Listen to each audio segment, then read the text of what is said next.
makes it sound like a ghost story. I agree. It does. But considering that non-human races in Inazuma are by no means uncommon, spooky events are to be expected. And that's exactly what my book is about. Please, take a look.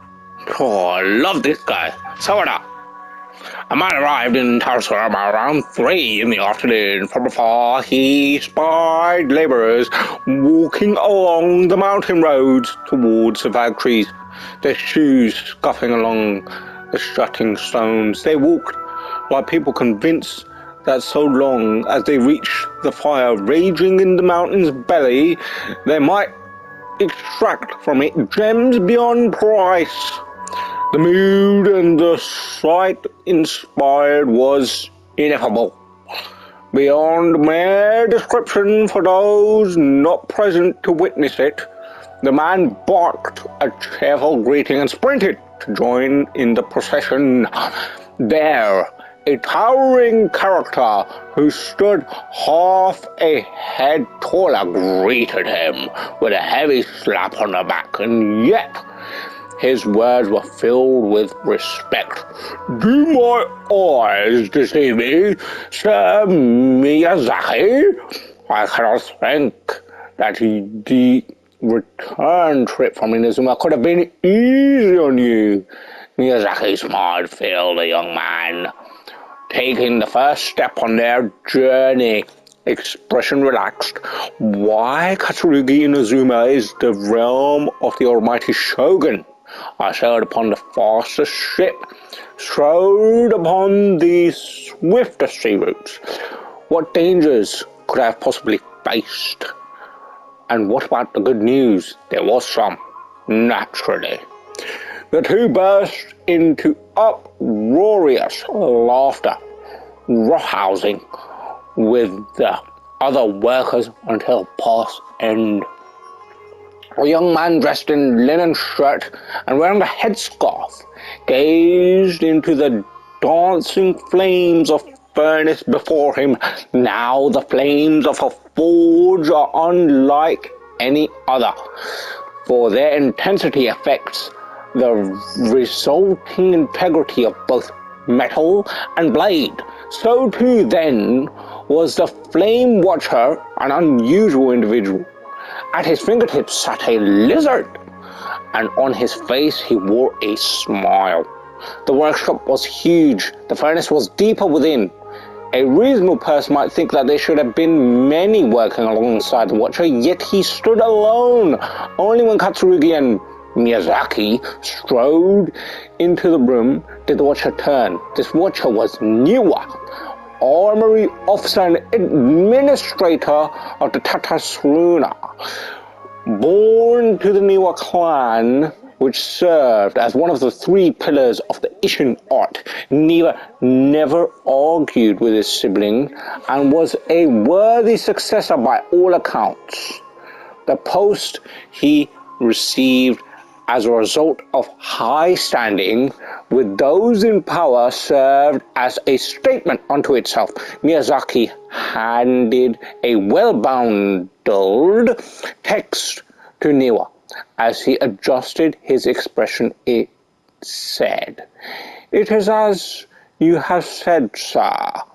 The elders of your clan in the city do not think highly of our plan, yet I still believe it to be worth a try. As such, I have found the paper vendors, procured the materials that you requested."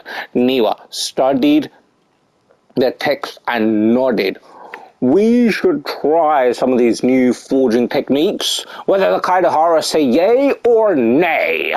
Katsurugi frowned, and with a sigh he said, "Forging is a precise and difficult undertaking.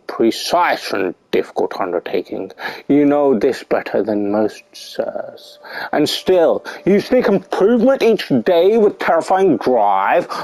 Should my Lord Nagamasa hear this, the sourness in his face shall be hard to miss."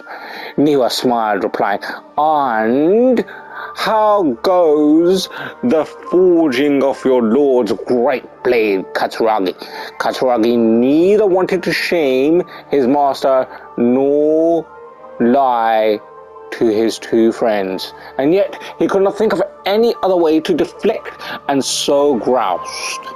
I see. Your ears are as keen as your hands, Sir Niwa. The jokes of us unlearned men are as nothing before you. Miyazaki hid his grin.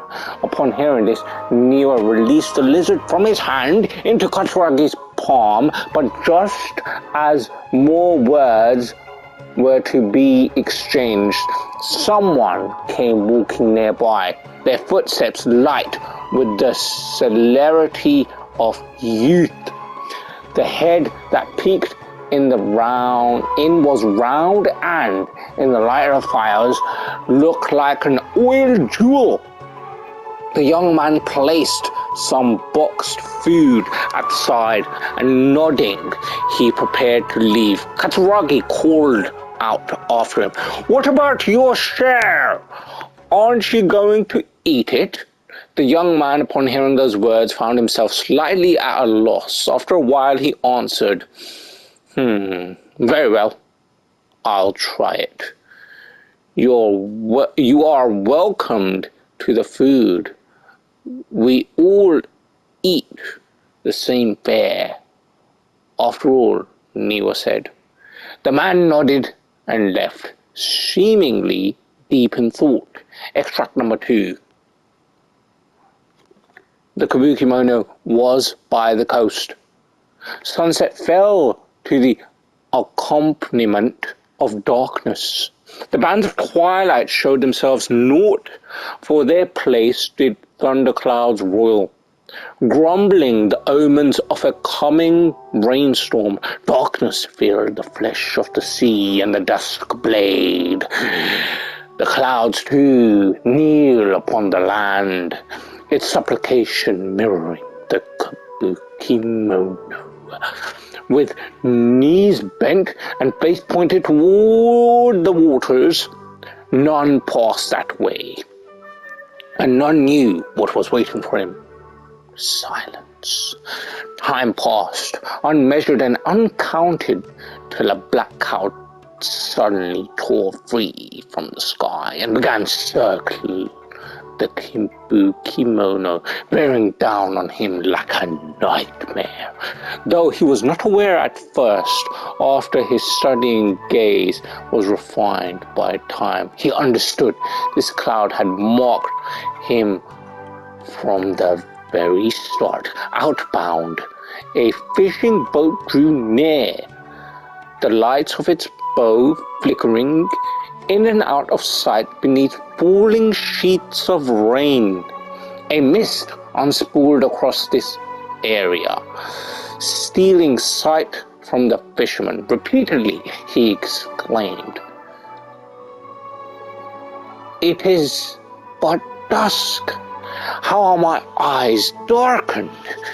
Is there anyone that can deliver my boat upon safe tides?" Like a falling spear, the black cloud reached the bottom of the boat and was joined in its bereftness of direction. Like a charging beast, they plunged into the shoreline scant steps away. The Kabukimono stood idle, slanting his head to study the grand wreck. Naught but half an arm was left of the one who cried out for help, and with a plop it landed at the Kabukimono's feet. He crouched to better study the object, straining against the urge to take a bite out of it. Yet he did not fare, for the dark clouds swirling down had already picked up the remnants of the ship clean. The Kabukimono stared at it blankly, like an awakening dreamer. When he returned to himself, the clouds had scattered, as if they had never been there at all. As for the ship, Could it have been struck down by a storm? Who was to know? Not the Kabuki Mono. Extract 3. Katsurugi rushed the doorway and shouted, "My lord, things go ill at the furnace. I have searched for Sir Niwa, but there is no trace of him, and much time has passed since Sir Miyazaki left to seek aid. But he has yet to send us any missive. Look." Mikoshi Nagamasa turned slowly, his face grave as one attending a funeral. He spoke, his words heavy laden. "I wish not to say such words, Katsuragi, but Sir Miyazaki may never return." Katsuragi peered past Nagamasa's broad, stiff shoulders. Beyond the windows, the clouds above boiled in waves of black, as if darkness now was the only weather, and might even morph into an abyssal beast and devour Tatarasuna whole. Over 10 people had already perished. That was why Katsuragi recoiled as if struck. Yes, it was coming back to him now, in dribs and drabs.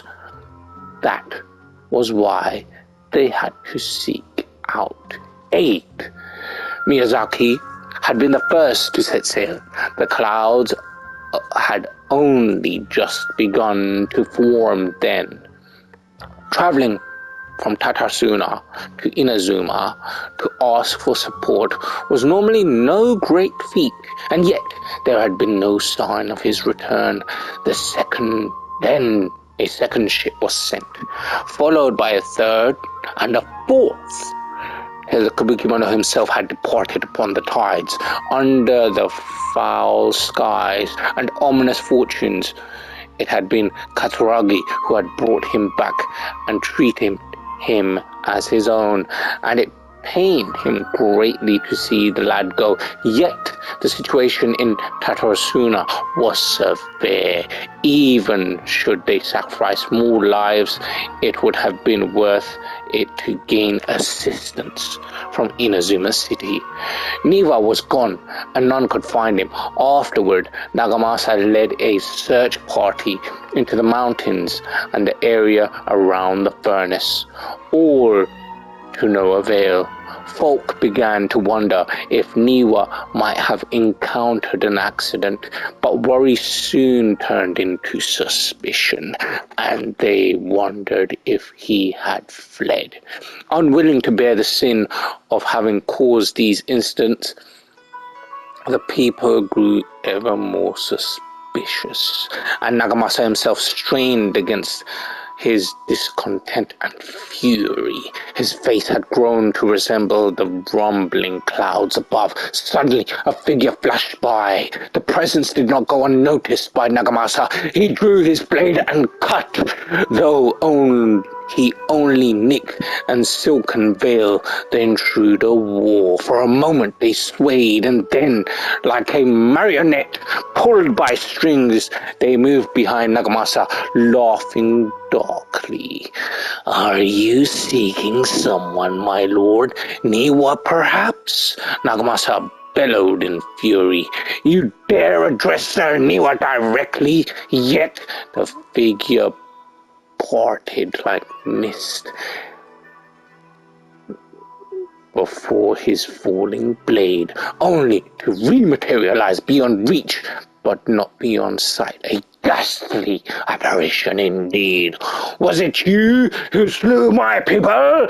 Nagamasa howled and charged, held back only by Katsuragi's desperate grip, and his senses returned to him. He realized he was but an inch away from falling into the furnace.